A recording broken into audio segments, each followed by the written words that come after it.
The 120 Days of Sodom by Marquis de Sade. The foundation of depravity. 4 wealthy and powerful French libertines, a duke, a bishop, a judge, and a banker, conspire to achieve the ultimate experience in debauchery. They organize a 4-month-long seclusion in an inaccessible castle, bringing with them a harem of 36 young victims, boys and girls, and 4 elderly prostitutes to narrate stories of perversion. The rules of imprisonment. The victims are completely stripped of their freedom and individuality. The libertines establish a strict set of rules enforced by a team of ruthless guards. The purpose is to create a self-contained world where every moral and legal constraint is abolished, and the sole purpose of existence is to serve the master's desires. The narrative structure. The debauchery is organized around the daily storytelling of the 4 prostitutes. Each month corresponds to a specific theme: simple passions, complex passions, criminal passions, and murderous passions. Their tales are intended to inspire and guide the daily acts of cruelty performed by the libertines on the victims.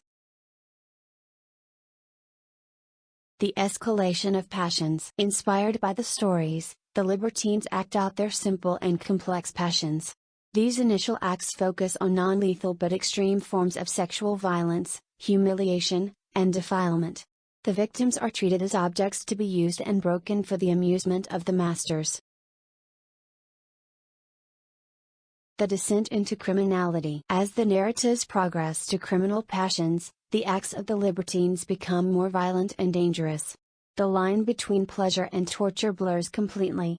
The victims begin to suffer severe physical and psychological damage as the experiments become increasingly cruel and life-threatening. The corruption of innocence. A central theme is the systematic destruction of virtue, modesty, and innocence. The libertines take particular pleasure in forcing morally upright individuals to commit acts they find revolting, thereby corrupting their souls and breaking their spirits before destroying their bodies.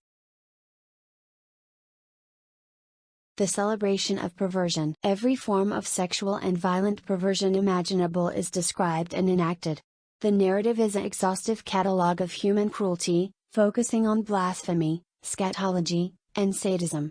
The acts are performed without love, affection, or pleasure for anyone but the perpetrators. The final descent into murder. The final month is dedicated to murderous and bloodthirsty passions. The stories from the prostitutes now exclusively focus on acts of torture and killing. This provides the blueprint for the libertines, who begin to murder their victims in increasingly elaborate and brutal ways. The climax of annihilation. The castle becomes a slaughterhouse. The remaining victims are systematically tortured and killed according to the specific perversions of each libertine.